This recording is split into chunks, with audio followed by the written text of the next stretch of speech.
this Sensational Sex Podcast episode, you'll find out what is No Nut November and how it has grown since 2011 into a huge men's movement. We're going to talk about how the research says one thing about masturbation and porn, but people ignore the research and go with their emotions. We then give some ideas to men who are trying to balance between masturbation and watching porn. Make sure to listen because this Sensational Sex Podcast episode will give you the tools to create a sex life that is fulfilling for you. Welcome to the Sensational Sex Podcast, where we help women in long-term relationships thrive after the honeymoon stage is over. Are you a woman who wants a deep, intimate, and satisfying connection with her partner? Of course you do. Amy Rowan and Dr. Trina Reed have the answers, and all you have to do is join us each week. Soon, you'll be that woman who effortlessly has a satisfying sex life. Follow us on social media at Sensational Sex Podcast. Share this episode, leave a review, and thank you for subscribing. Now, let's start the show. We are thrilled to partner with XNs who are all about making your sensual experience the best it can be. XNs has an amazing and luxurious cooling arousing gel that is perfect for those motivate me moments that we'll tell you about halfway through this podcast. We love what XNs is doing for your sensual and sexual experience. Check them out at exsens-usa.com. That's EXSENS-USA.com. Hello, beautiful people. I'm Amy Rowan, the suburban sexologist. Thank you for listening to the Sensational Sex Podcast. We're so happy that you're joining us. I'm Dr. Trina Reed, and even though your sex life will never be perfect, you can create a sex life that is perfect for you, and we're here to help you with that. Hey, Amy, nice t-shirt. Thank you. I like your t-shirt too. Wait, do you have a coffee mug? I do have a coffee mug. Amy, why does every single listener need a Motivate Me t-shirt and coffee mug? This t-shirt and coffee mug is kind of like a Swiss Army knife. It's an easy way to initiate sex, communicate, and ask for what you want. Imagine what your partner would say if they saw you wearing this. I know exactly what your partner's going to say, and it's going to be all good stuff. So if you want your very own Motivate Me t-shirt and coffee mug, you're in luck. We're doing a limited sale from November 11th to 25th. Go to our website, sensationalsexpodcast.com, to find out more. So I imagine it's probably a little chillier up there in Canada, but right here in Georgia, we are getting some fall in the air, and we're heading into November, which I just love this month. Well, there's a saying where I come from, it isn't Halloween unless the kids are in their snowsuits under their costumes. So that's how we do Halloween up here. Oh man, yeah. For us, Halloween, it can be 80 degrees or it can be 40 degrees. It's very interesting, and you never know which one you're going to get. So once a month, we do We Don't Have the Answer, but we'll do our best sex question. In our past podcast episodes, we were talking a lot about women's shame, but men also carry shame. And this podcast was inspired by our very own Amy. So why don't you tell us why you picked this topic? We're going to talk about No Nut November, which is often abbreviated to NNN. And this is an annual internet challenge of sexual abstinence and not masturbating during the month of November. It originated in 2011 and grew in popularity among male users. And although No Nut November was originally intended to be satirical, it was really, I think, initially supposed to be a bit of a joke. Some participants went on to claim that abstaining from ejaculating and not watching pornography had health benefits. In 2017, the movement started to gain popularity on social media, and it is associated with the NoFap community on Reddit, which encourages its members not to masturbate. So the Reddit community, No Nut November, grew from 16,500 subscribers in November 2018 to 52,000 subscribers in November 2019. So apparently there are a lot of men who are concerned about this. I did a quick search and found an Instagram video by Jack Piggott. And in this video, Jack claims that he was once addicted to masturbating to porn. And he's encouraging other guys who are addicted to porn and masturbating to join him over the No Nut November to kick their habit. I find this interesting because it went from an idea in 2011 to an industry now. So Jack has a 5-step process to, in his words, stop wanking. He's Australian. We will link to Jack's video in the show notes so that you can watch it. So what do you think about there being a 5-step program for men to stop masturbating and watching porn for a month? I think it's wonderful that if men feel like this masturbating and porn watching is out of control, that there's people out there discussing it and giving ways to manage it better and normalizing it. I know for a lot of men, watching porn and masturbating while they're watching porn does cause them a lot of shame. What this reminds me of a little bit is dry January. Have you heard of dry January before? Dry January, it's similar concept, but it's basically alcohol, right? It's like after all the excesses of the holiday season, a lot of people are like, I'm not going to drink any alcohol for the month of January. And it seems to me sort of like a similar challenge of let's take a step back from this habit and see a little bit about what life is like without that particular habit, alcohol, masturbation in it. And as someone who's participated in dry January many times over the years and seen the value of it, I think that it has helped me gain perspective on, again, sort of the habitual rituals that we get into around alcohol and starting to see how you do feel without it. Now, I understand that masturbation and alcohol are two completely different things and have different effects on our mind, our body. But I do also think that those habits can be wrapped up in shame. And, certainly during COVID, I know that a lot of people, their alcohol use increased. And I can only imagine that their masturbation habits probably increased during that time as well. To get into a good habit, you need to do something for 30 days in a row, which is probably why they're doing this No Nut November. However, I just wonder how much difference it makes. And do men actually stop masturbating, and do they stop watching porn? Do they take a step back and get some perspective, or abstaining from it for 30 days and then they go back into their old habits? Does that make them feel even worse because they failed? I don't know the answer to that question. Yeah, I don't either. And I think it probably is very individual to the man and his intentions around why he participates in it. No Nut November has been around since 2011. And this is the first time that I heard of it. I've had male friends who confided in me that they were going to abstain from masturbation and porn, but they never told me it was for No Nut November. And I always questioned them why they were doing it. But ultimately, if you want to give something up for a month, that's your business.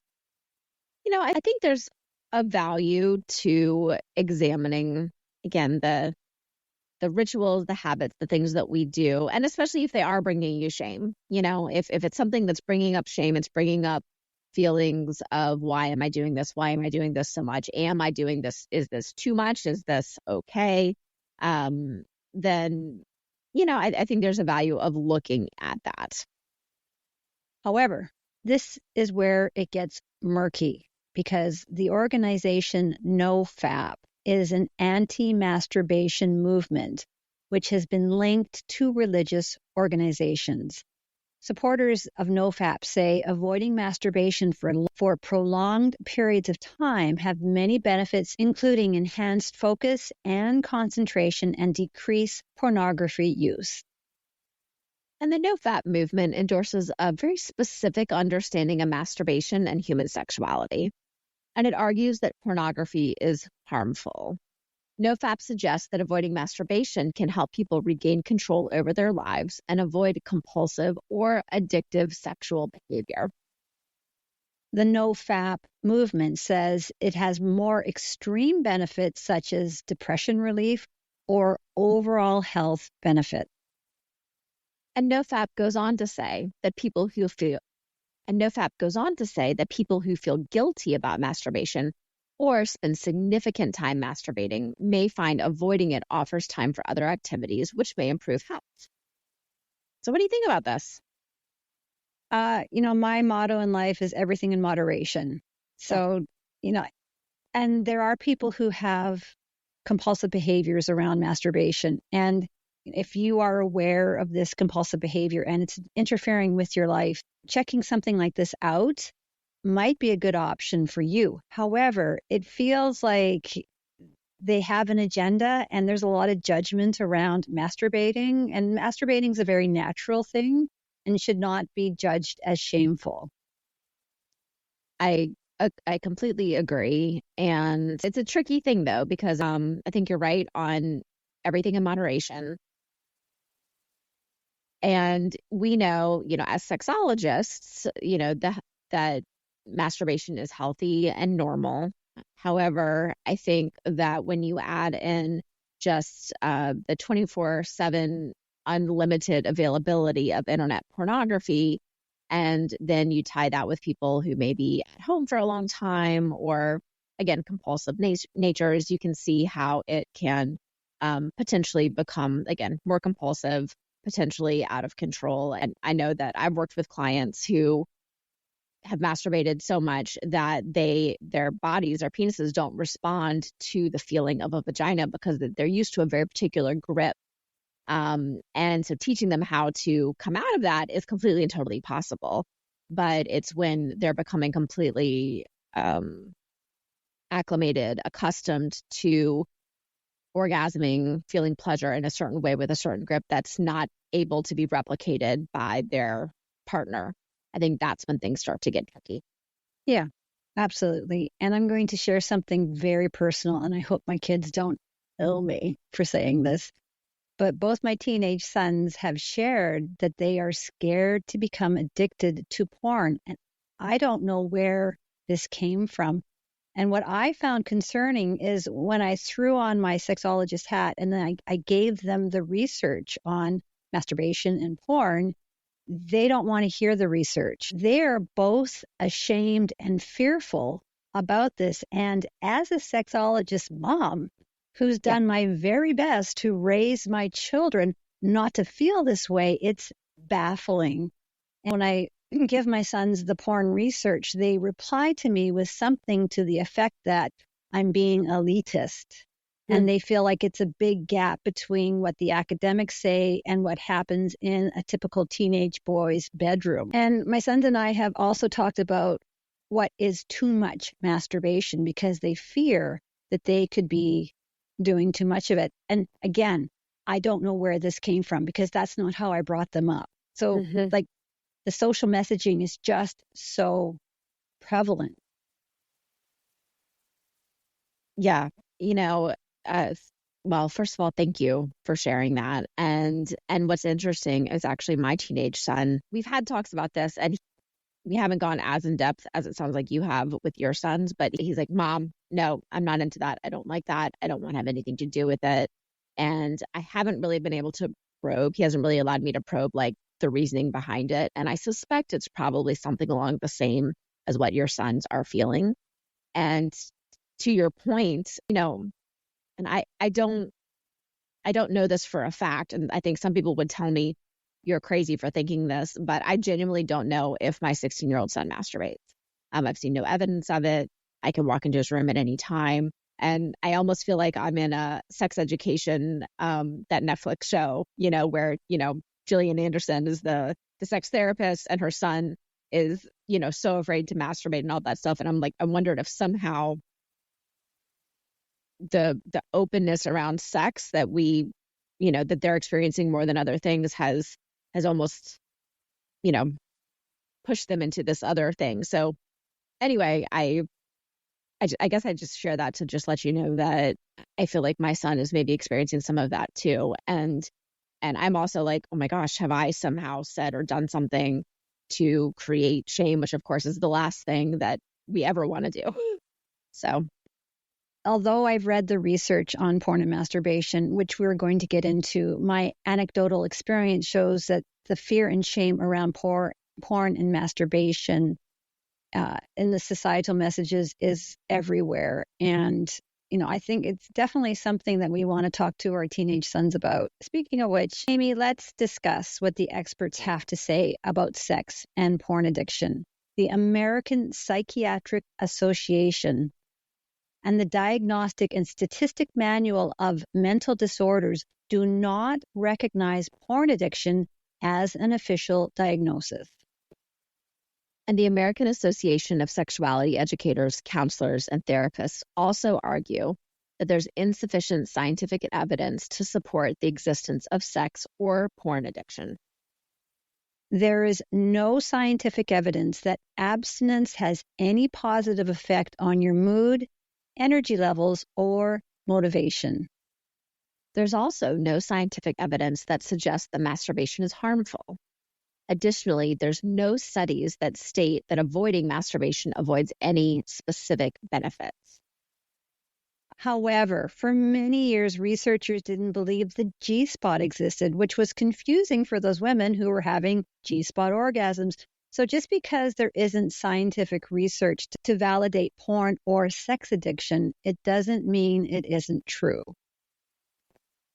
I think what stands out to me here is that accessibility to porn, VR, camming, all of this stuff is progressing so fast, so much faster than these studies can keep up with. Because studies like this take, I don't know, you're a doctor, not me, but 6 months, a year, 2 years, depends on how longitudinal it goes. Also, in my studies, my sexology study, my organization, Sex Coach University, takes the stance that porn addiction is not an addiction, as porn addiction isn't real, but there is problematic compulsory behavior.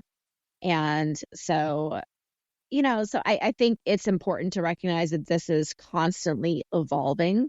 And I know many, many people who would say that pornography has, if not completely and totally destroyed their marriage, certainly had a major negative effect on it. And so I don't think it's fair to discount those people's experiences, because again, it is one thing to look at a whole bunch of numbers, and then it's another thing to actually be living with somebody who is spending more time on their computer than spending time with you. So my observation is there is a group of people who are compulsive about porn and masturbation, and it does get in the way of them having a happy, healthy relationship with themselves and their partner.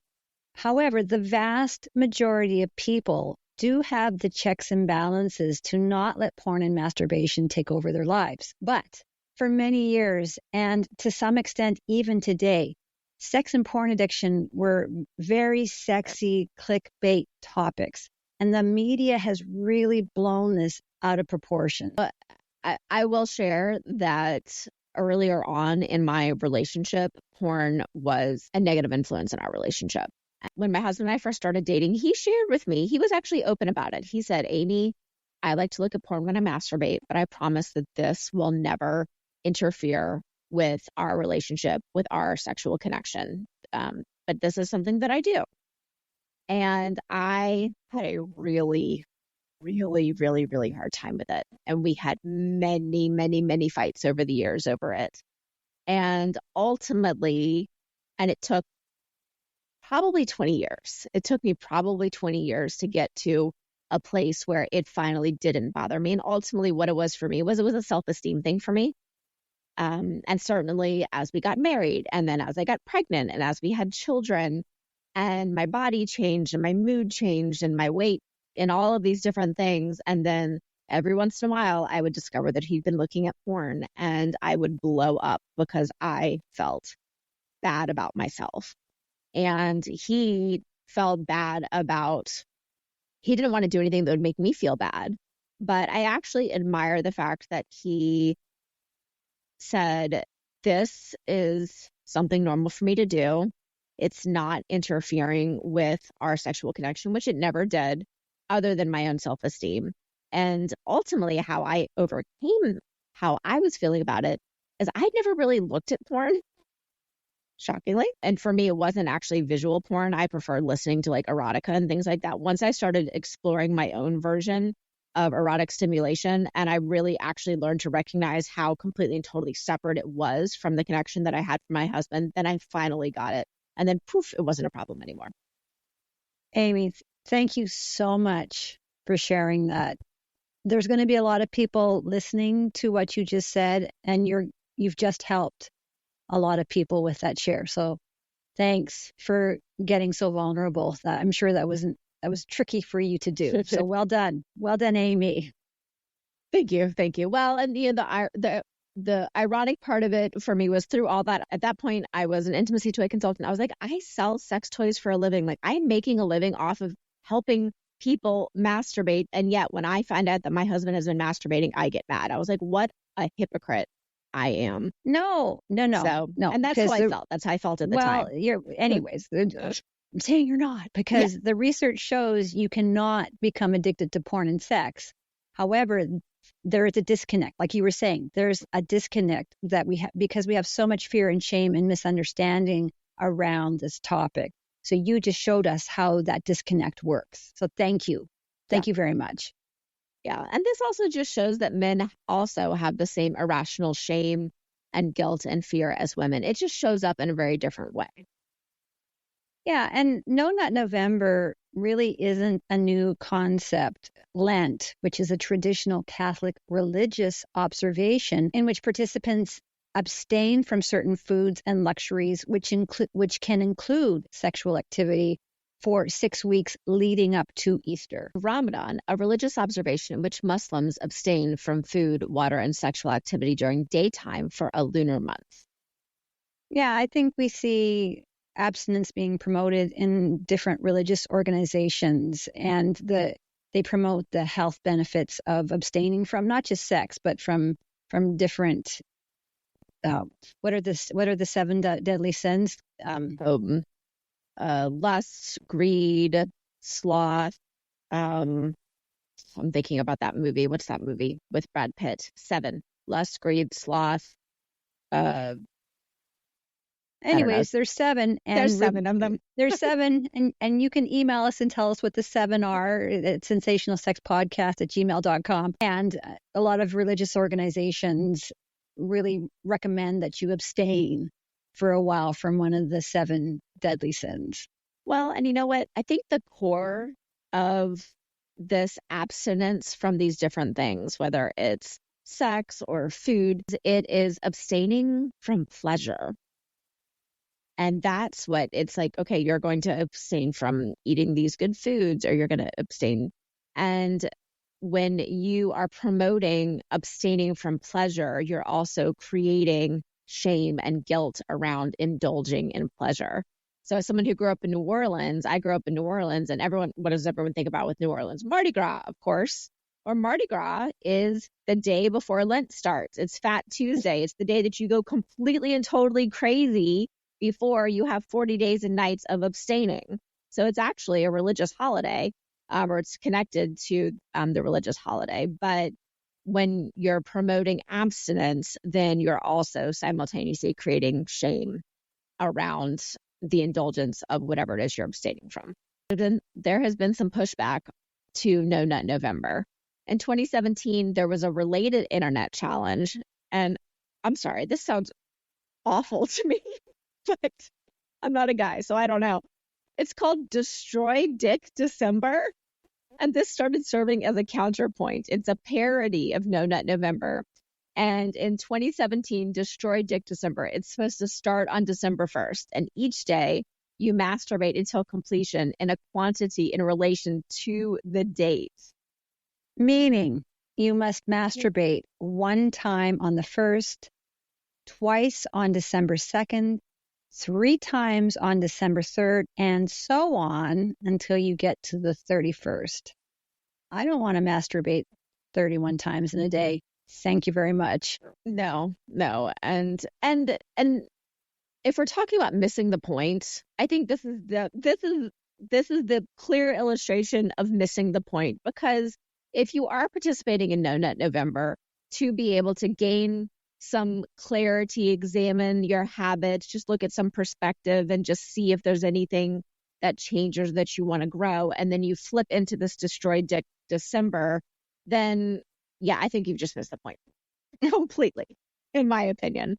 So I'm sorry if that's controversial, but that's how I feel about that. So.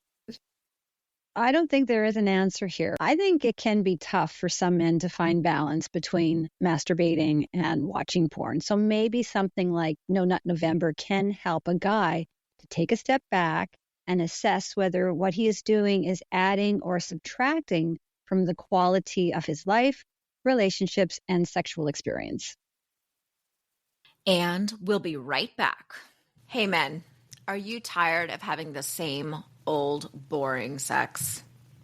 For those guys wanting their partners to be more interested in sex, listen up. I'm Amy Rowan, the suburban sexologist. And I'm Dr. Trina Reed, and women in long-term relationships are a lot more likely to lose interest in sex because of the type of sex she's having. When you change the sex, chances are her sexual interest will increase. Tip number 1, she wants something different, but she doesn't know what it is. Women want to orgasm, but need it to be part of an overall experience. However, women have never been asked what she wants from sex outside of an orgasm. Tip number 2, she is unable to tell you she wants something different from sex. The one thing stopping most women from getting her sexual groove is an inability to tell you what she wants. Please let her know that you are open to this conversation. Tip number 3. There are a lot of physical and mental roadblocks that are getting in the way of her sexual desire. Chances are, when sex is initiated, she will not want sex. She needs to put her body into the motion and hope that her sexual desire catches up. FYI, women can orgasm without feeling sexual desire or arousal. Here's an easy tip. Make initiation more fun with our Motivate Me t-shirts and coffee mug. Listen every week to the Sensational Sex Podcast to learn how to create a sex life that is fulfilling for you. Go to sensationalsexpodcast.com to subscribe, and while you're there, pick up your Motivate Me t-shirt and coffee mug. Make sure to email us to let us know how you are motivating your partner. We love to hear the success stories. Sometimes, maybe a lot of times, women need a little help getting in the mood. So men, if you want to know how to make sex happen more often, then listen up. Most women in long-term relationships need a little motivation to get from to yeah. And that's where you need the help of Excen's Cooling Arousal Gel. Hi, I'm Dr. Trina Reed from the Sensational Sex Podcast. And I'm Amy Rowan, the suburban sexologist, and a big thanks to Excen's for bringing you these sensual arousal tips. So maybe you've had the experience where you initiate sex and your partner did not seem into it. Instead of feeling rejected, you need to look at this a little differently. Your job is to help coax her sexual desire and arousal, and sometimes that can take a little time. This is why every sex expert under the sun recommends foreplay. And I call it core play because it's not optional. Too many women feel there is something wrong with her if she doesn't experience spontaneous arousal. Meaning, when sex is initiated, she is immediately turned on. So for your information, she probably feels very insecure about this and doesn't know how to tell you. You need to let her know that it's okay and that you understand that the longer you've been together, the more she'll experience a delayed sexual response. Meaning it's going to take her body some time to catch up to what's going on. So nobody else is going to tell you this, so we will. Having her come first is not always the solution. In fact, when a woman feels the pressure to perform on command with every sexual experience, it can decrease her chances of orgasming. Instead, you need to help wake up her body with sensuality. And that's where Excen's Cooling Arousal Gel is going to be your new best friend. And it's really easy to use. Just apply a small drop to the clitoris, penis, nipples, or anywhere cooling is desired to discover an intense and explosive sensation.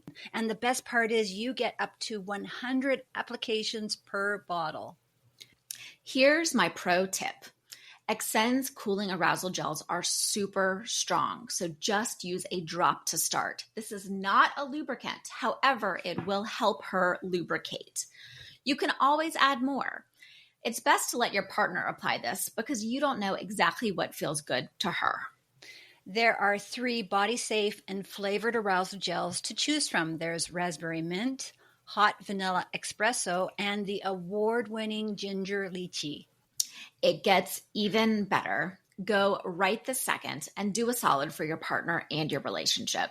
Go to the Excen's website, excens-usa.com. That's EXSENS-USA.com, and use the coupon code SENSATIONAL to get 20% off your purchase.